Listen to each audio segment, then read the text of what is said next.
Thank you for coming here.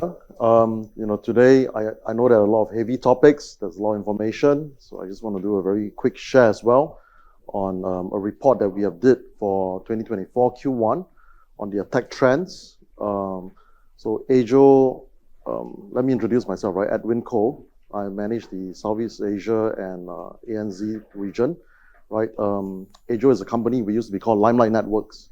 We were in industry for like 20 over years. In the last 3 years, we merged with a company called Edgio from Verizon, and we rebrand ourselves as Edgio right now. We specialize in, we have a huge private network, right, of CDN, and also security is part of our key focus. And that's why we do a lot of reports and we share with industry players like yourself. And we hope that, we can build better security posture, right? And the landscape is ever changing all the time, right? So let me just share very quickly on the current attack landscape, the web application and API best practices, and the AI in threat intelligence. So as I mentioned, this is the report that we compile. We source over 4,000 over articles, 2,000 over source.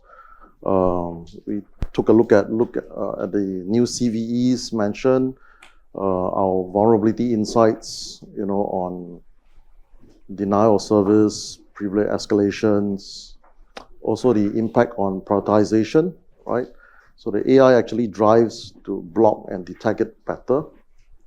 So our focus reporting will be on AI generated details. So this is the current attack landscape, right? We have DDoS attacks every minute, 16 actually, right? We have terabytes of attack per second. As a CDN company as well, we've seen very huge attacks. Not that they can bring down the whole pipe, but they are getting very sizable these days. They also run a lot of requests, 45 million requests per second. That is huge to bring down your origin, right? And also there's a lot of data breaches in the last 15 years, 1.8 billion, right, records exposed. These days, I would say no one's identity is really safe. If you put something online, it is likely that it has been exposed, right? So, but we can improve, right, how not to let future data be exposed. That's what we're trying to do. Loss in currency, projected loss, 9.5 trillion. That's a lot, right? So these are the CVEs we have seen in terms of the growth since 2018, right? It's growing double digits since 2021, which is a very huge amount. As you can see, compared to before 2020, it was like 18,000. And ever since then, it's rose to, we are close to about 30,000 type of CVEs right now, right? So this is definitely something for concern on the new type of threats that are coming out all the time. I think this has been mentioned. There has been a lot of sophisticated attacks in this region. Could be commission, could be just rogue type of cyber hackers, but it is creating a disturbance in the peace in the region. And these are things that have to be looked at. So some of this impact includes affecting the processing of health insurance or locked out their own systems, and sometimes even the sites, they are disabled, right, or scraped. That could be dangerous. Sometimes it's not how small a site is, but in terms of what they can do on your site, right? If they change the content, for example, or they drew something that you did not like, that could be very dangerous. And a lot of people misunderstand that, oh, I don't have any data on the site that is valuable. But sometimes it's the people that access your site that's important. So we also look at number of API creations. We call this term API sprawl. I'm not sure if some of you are familiar with this. There are a lot of APIs being created. We are going through a type of evolution in our applications, right? We create a lot of APIs, and there are millions. We have identified like 1.7 million APIs in March alone. So what are the complications? This type of shadow zombie APIs implicates the compliance security, right? So it poses a challenge for for your DevOps team, SecOps team, right? Also, the attacks are mostly JSON and XML type of attacks. So if you look at this, API traffic is taking over all other type of traffic. And in the future, this will continue to increase, right? We are using more applications than we ever did, whether it's on your laptop, whether it's on your mobile. Applications will continue to increase, and the type of protection will be different.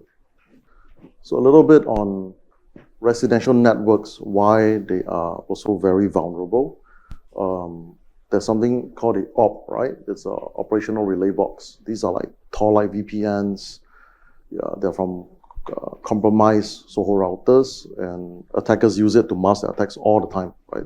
It's very common. We trace it to somewhere, could be in a data center somewhere, and attackers use it as a zombie box, right, to attack the local network. These affects like 80% of IoT devices as well, right? 57% of the residential networks also face attacks, right? This is from Cisco themselves saying this. So the vulnerability factors are usually weak security protocols, number one.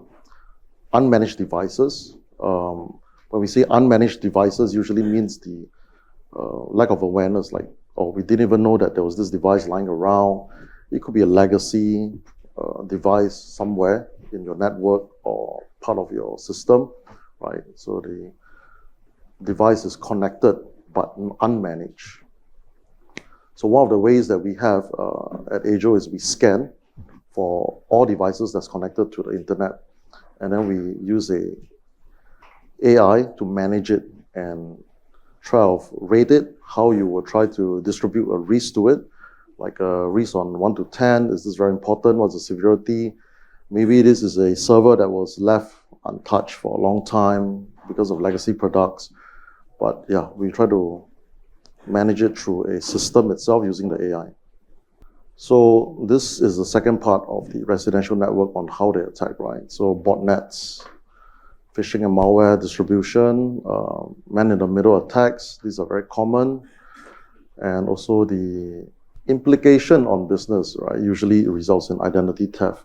And this is getting very serious. I once received an SMS, right, stating that they have my details, and then they said like, oh, you better come down to this ministry, down in Singapore where I stay, and said, oh, you better update this, and you better give me your bank account number as well to make sure that this is right and stuff. And it sounded quite accurate, right, half the time.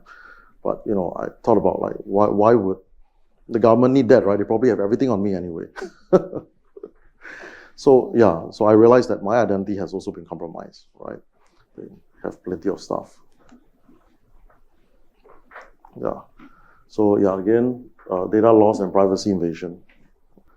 So why are bad bots not the only problem? There are plenty of bots, and bot management is also part of the things that we use AI to manage, simply because there are too many of them.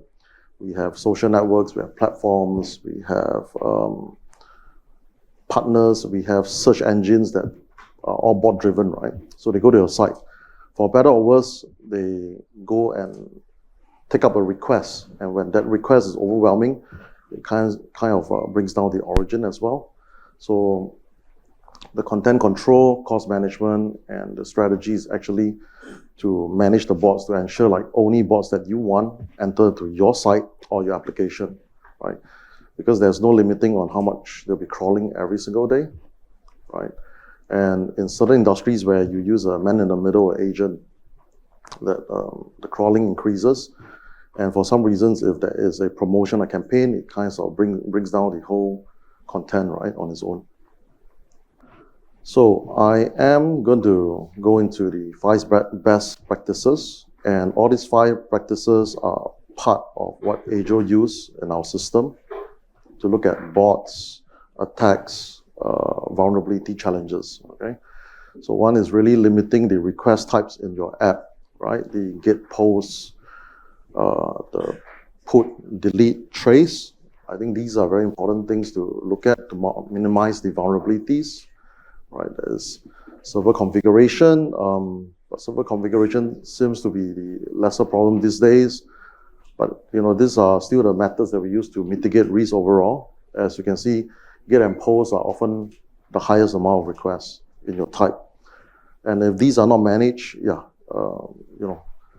the bad actors can simply post and get stuff that you don't intend them to, right? So developer awareness as well is one of the top weaknesses that we see in our report. Okay, remote code execution, denial of service, and privilege escalations. I think this is very clear, right? Denial of service, remote code execution, because developers did not put in certain locks in place to prevent this, right? Developers may not understand the security vulnerabilities when they design something, or it may not be looked at in that way where security is a challenge. I would say sometimes that's the way it is. Okay, so the ways we look at it is ongoing training, secure development should be increased, right? Authentication bypass should be decreased also. Third one, effective patch and vulnerability management system. This is also part of what we offer on the platform. Regular scanning, risk evaluation, like I mentioned, and then assess the risk and then manage it as inventory itself. So it is very common if you scan all your vulnerabilities, you might see a lot of things that you did not know. They're reaching out to the internet. It might be through you, it might be through your partners. But once you scan, you are able to do inventory assessment. That really helps. You can rank it by the severity of things, whether you need to patch it today, next month, could you put it together with your patch updates? I think these are things that need to be managed properly. It's not that we don't patch, but the patches are not managed in a more organized manner. So we only do the major ones, like, for example, Microsoft, right? Microsoft, you have Download Thursdays? Was it? Yeah. So if you do the patches like that, is it enough? Not really. We realize that even vulnerabilities come from our partners, right? If they patch certain things on different days, you're still able to go through that network to come into your network. So it's really important to have an assessment of the whole landscape. This is incorporating AI. This is what I'm advocating as well. There are simply too many threats to be humanly managed these days. There was a time where we could put people in the office and we said, fine, they'll look at it 24/7, and this should be enough to monitor all the threats that we have. But I think we are evolving into a different era. The type of threats we have are just countless in different directions. AI needs to be involved in threat mitigation and detection. Right? There is no denying that there are more attacks, right? And the attacks get larger every single year. Right? So automated incident response, the AI can immediately take action, right? Real-time alerts, threat intelligent integration. And don't get me wrong, right? I'm not saying like AI solves all our problems in the world, right? I've spoken with the Microsoft CTO in APAC before, and they also understand Copilot does great things but has limitations, and there's so much that AI can do. But if those are implemented and they take your work off your hands to do the real difficult work that you can put the resources to, then it helps, right? Like, for example, alerts. We don't really need a human person to wake up 3 a.m. in the morning and call everybody. It simply doesn't value add to a lot of things, right? These all should be automated. So this is a deployment of our security tools. As you can see, how we put AI in the center of everything. On the prevent side, we have software analysis, we have security testing, we have app security testing, we have web application API protection, SIM, and on the other hand, we have the detect response, which is DDoS, the usual, and we don't call it WAF anymore, we call it web application and API protection, we call it WAP, right? And then we have Edge development platform, API gateway, AI gateway. These are how we respond to the threat, right, in the center. You can observe, orient, decide, act. So without information at real time, it's very hard to create rules to block them. And every industry, I realize, is very different. Be it a bank, an airline, manufacturing, or green energy or anything else, the rules that require for their space are all very driven by the data that's given. And with AI, collecting this data is very important because every attack, you do not want it to happen again, right? We go on a management meeting and the question is always, what can we do to prevent, right, that it will never ever happen again? And most of the time, we really need the data, or the data needs to be looked at and analyzed by data scientists or by a team so that the right rules are created, tested, and put out, right, in the lowest amount of time needed. So this is what we have as a strategy. We look at it, security in terms of layers, tiers, and perhaps that's an easier way to really organize our thinking and looked at what should be protected, right, at a different level, right? So like I mentioned, Edgio does 3, 4, and 7, 3, 4, and 7 very effectively. Also the infrastructure is the base, and then we go to the data, and the origin itself, we need to hide and restrict. I think origin is becoming very sensitive these days. We don't want to buy a lot of server just because we are worried of attacks. It doesn't make sense, right? And we mitigate DDoS and protect the apps. So if you have a security team, it is good to look at your security posture through the lens of this layered structure. It will really help to prevent attacks at every level. And I think at the end of the day, it's about reducing your risk, right? We are not going to say the risk is going to go away. It's not going to happen. But we're all going to reduce the risk by layer so that it strengthens the whole security posture on the whole, right? Thank you very much. I hope we all learned something today. Thank you. Cyber threats come out to play in droves, preying on businesses like yours and the clients you serve. But with Edgio, you don't have to worry. Our holistic web application and API protection keeps you protected from emerging threats, including bots, DDoS attacks, and more. It gets even better with our Attack Surface Management, the only platform that finds vulnerabilities and exposures across your entire external, web-facing infrastructure.